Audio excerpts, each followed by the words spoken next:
Hello friend, कैसे हैं आप सब लोग। उम्मीद करता हूँ आप सब लोग ठीक ठाक होंगे। चलते हैं अपनी मंजिल की ओर और करते हैं कुछ इंपॉर्टेंट क्वेश्चंस मैथमेटिक्स के। पहला क्वेश्चन है, दो संख्याएं किसी तीसरी संख्या से 90% और 75% कम हैं। पहली संख्या में कितने प्रतिशत की वृद्धि की जाए ताकि वह दूसरी संख्या के बराबर हो जाए। समझे क्वेश्चन को। दो संख्या दे रखी है कि तीसरी संख्या से 90% और 75% कम है। तो देखो, पहले मान लेते हैं इसको हम ऐसे करके। माना तीसरी संख्या हमने 100 मान ली, x छोड़ो। तीसरी संख्या मैंने 100 मान ली, ठीक है ना। तो दोनों संख्याएं, पहली संख्या कितनी कम है इससे, 90 कम है। तो पहली संख्या क्या हो जाएगी,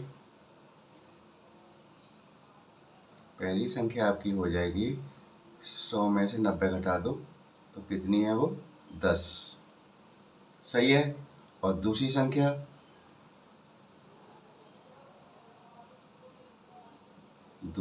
कितनी कम है, 75 कम है। 100 माइनस 75 कितनी हो जाएगी, 25। अब वो कह रहे हैं कि पहली संख्या में कितने प्रतिशत की वृद्धि की जाए, ठीक है ना। तो अब देखो, इनमें कितने का अंतर आ रहा है, अंतर कितने का है, जो बराबर करनी है ना हमें। पहली संख्या में कितने प्रतिशत की वृद्धि की जाए, यानी इसमें कि दूसरी के बराबर हो जाए, इसके बराबर हो जाए। तो इन दोनों में अंतर कितना बराबर करना है ना। तो अंतर देखो कितने का आ रहा है इनमें, तभी तो पता चलेगा इन्हें हमें बराबर करना है उसको। तो 25 माइनस 10, 15 का अंतर है जो हमें ये कंप्लीट करना है। समझ गए। तो कितने वृद्धि करनी है मुझे, 15% की ही वृद्धि करनी पड़ेगी, तभी तो बराबर होगा वो। तो मैं कर देता हूँ, प्रतिशत वृद्धि निकाल दूंगा मैं यहाँ पर। प्रतिशत वृद्धि, अब 15 को प्रतिशत में निकालना है तो 100 का मल्टीप्लाई, और पहली संख्या कौन सी है हमारी, 10 है। 10 से डिवाइड कर दो इसको, 0 से 0, 150। यानी पहली संख्या को मैं 150% बढ़ा दूं तो दूसरी के बराबर हो जाएगी। समझ गए क्वेश्चन को। अब देखिएगा question number second. Question number second को देखते हैं और इसे करते हैं समझते हुए। देखो, इन्होंने कहा है किसी संख्या के 44% और उसी संख्या के 33% के बीच का अंतर 286 है, तो उस संख्या का 54% क्या होगा। कोई संख्या मान लो, माना संख्या x है, ठीक है, की संख्या के 44%, तो इसका हम 44% निकालते हैं।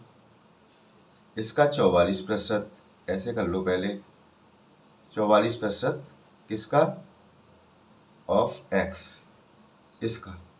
और उसी संख्या के 33% और इसी संख्या का 33%, यानी 33% ऑफ किसका, संख्या यानी x का।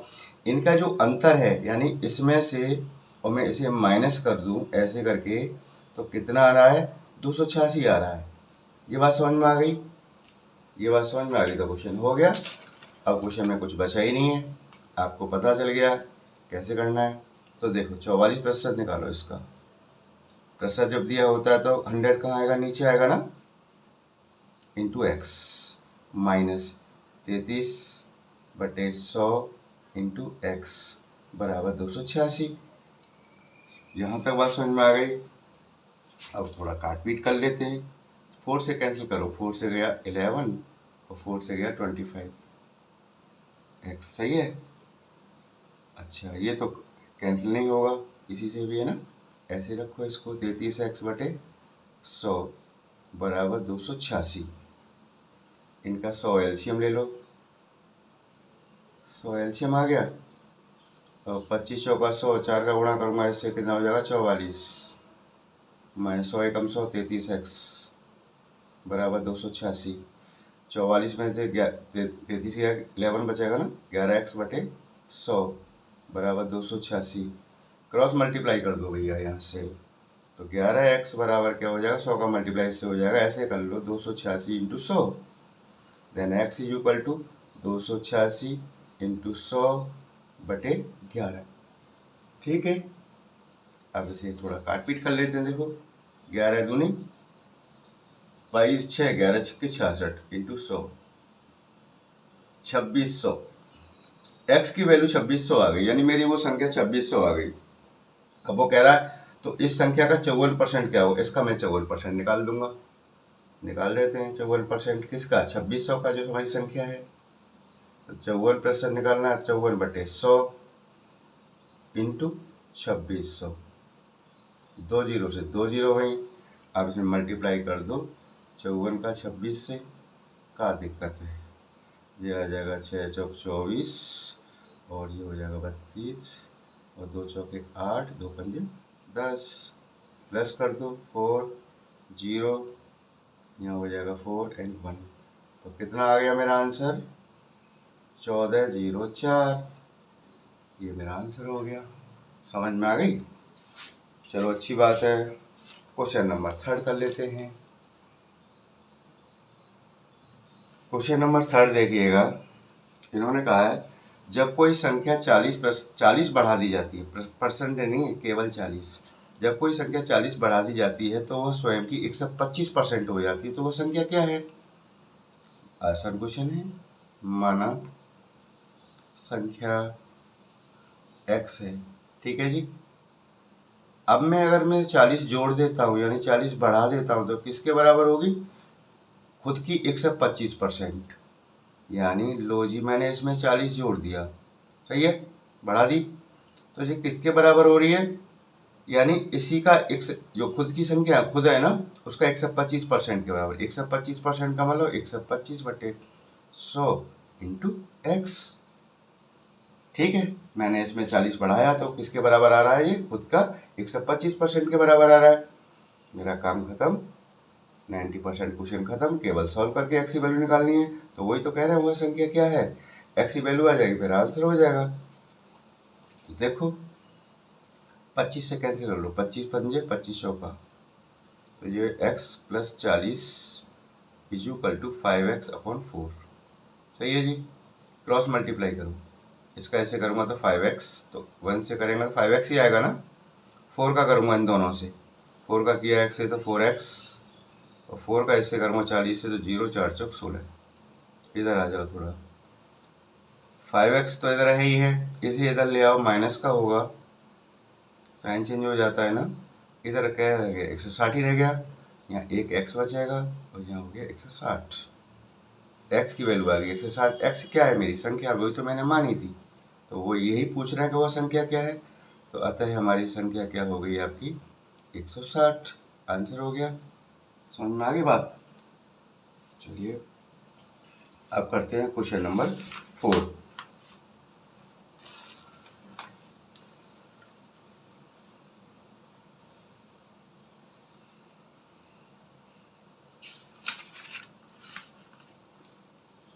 Question number 4।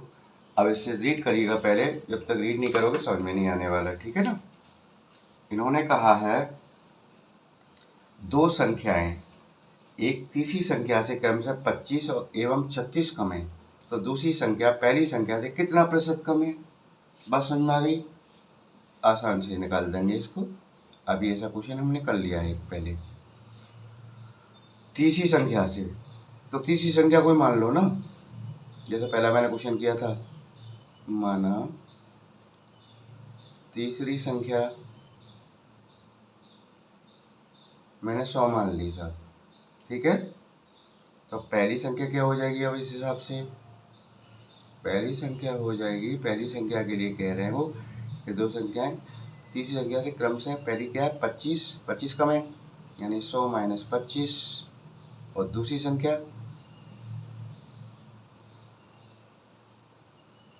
संख्या हमारी कितनी है, इससे कम, 100 तीसरी वाली से 36 कम है, तो 100 - 36। सही है ना, बात समझ में आ गई। ये तो हो गया आपका 75, घटा दिया, इसको घटा दो, ये आपका हो जाएगा 64। सही है ना। ये तीसरी संख्या, ये पहली संख्या और ये दूसरी संख्या। अब देखो आगे वो कह रहे हैं तो दूसरी संख्या पहली संख्या से कितना प्रतिशत कम है, यानी दूसरी संख्या, यानी ये नहीं, ये वाली दूसरी है। अच्छा, ये तीसरी, पहली तीसरी मैंने मानी है, दूसरी ये हो गई और पहली ये हो गई। तो दूसरी संख्या यानी ये वाली संख्या पहली संख्या यानी इस वाली से कितना प्रतिशत कम है? तो घटा के देख लो कम कितना है, अंतर कितना आ रहा है दोनों का। 75 माइनस 64, इन्हीं दोनों की बात कर रहा है ना वो। बात समझ गई यहाँ से? तो ये आपका आगे 11 है। अब कितना प्रतिशत है, प्रतिशत निकाल दो प्रतिशत। तो 11/100 सही है। प्रतिशत निकालना है, प्रतिशत दे नहीं रखा है। देखो फिर से वही हुआ तो हो रही है ना। 11 कितना प्रतिशत है, प्रतिशत निकालना होता है तो 100 का मल्टीप्लाई होता है, और प्रतिशत दिया होता है तो 100 का डिवाइड होता है। समझ गए? तो 11 × 100, ठीक है।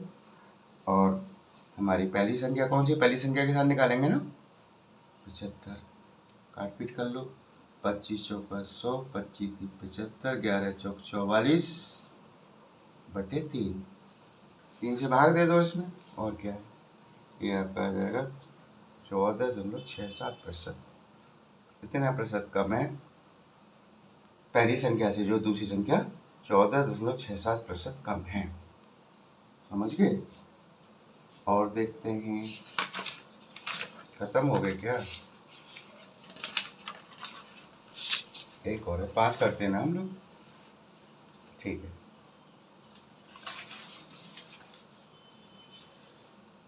देखिएगा, 5th कह रहे हैं ये, यदि किसी संख्या के 85% को 75 में जोड़ा जाता है तो परिणाम वही संख्या आती है, तो वह संख्या क्या है? देखिए क्वेश्चन बहुत इंपॉर्टेंट क्वेश्चन है, सारे के सारे। माना संख्या x मानो पहले, ठीक है ना। एक संख्या को x ले लेते हैं, माना संख्या इक्वल टू x। वो कह रहे हैं किसी संख्या के 85%, इसका 85% निकालो पहले। क्या होगा? 85/100 इंटू x, 5 से काटो 17 बार, और 5 से कट गया 20 बार। ये इसका 85% आ गया। किसी संख्या के 85% को यानी इसको 75 में जोड़ा जाता है, यानी इसमें 75 में जोड़ दूं, ध्यान देना इसमें। अगर मैं इसमें 75 जोड़ देता हूँ किसी संख्या, मैंने मान ली इसका 85% मैंने निकाल दिया, और यही तो कह रहे हैं किसी संख्या के 85% को यानी इसको इसमें 75 में जोड़ा जाता है, 75 जोड़ दिया मैंने, तो परिणाम यानी जो परिणाम आएगा, जो इक्वल आएगा, वही संख्या आती है, यानी यही आएगी संख्या जो हमने मानी है, x के बराबर हो जाएगा। बस तो वह संख्या ज्ञात करनी है, यानी हमें x की वैल्यू पता करना है। बात समझ में आ गई? देखो अब इसके नीचे 1 मान लो, एलसीएम 20 आ गया। 20 का भाग देंगे, 20 एकम 20, एक बार गया। 1 का मल्टीप्लाई करेंगे ऊपर वाले से, 1 से करेंगे 17 का x का 17x ही आ जाएगा ना। इसका डिवाइड करेंगे इसमें, 1 का 20 में जाएगा, 20 बार भाग, 20 का गुणा करेंगे किसी हम 75 से, तो यहाँ कर दो 20 का करेंगे 75, ऐसे लिख लो, एक ही बात है, ठीक है। तो देखो 17x, यहाँ देखो, यहाँ 0 लगा लो, 75 दूनी 150, ठीक, और अपॉन 20 है ये, equal to x। Cross multiply करो इसको, तो ऐसे करेंगे तो 20x equal to 17x plus 1500। 20x को यहीं छोड़ो, इसको इधर लाओ, इधर 1500 रह ही जाएगा, तो कितना बचेगा? 3x बचेगा ना। 20x में से 17x गया तो 3x, 1500, then x equal to 1500/3, तो 5 15 यानी 500। x की वैल्यू 500 आ गई, तो वह संख्या क्या होगी? तो संख्या ही तो पूछ रहा है, संख्या मैंने क्या मानी थी? x, और x मेरा 500 आ गया, तो आप लिख दीजिएगा, अतः संख्या इक्वल टू 500। ये आंसर हो गया, ठीक है ना। Thank you.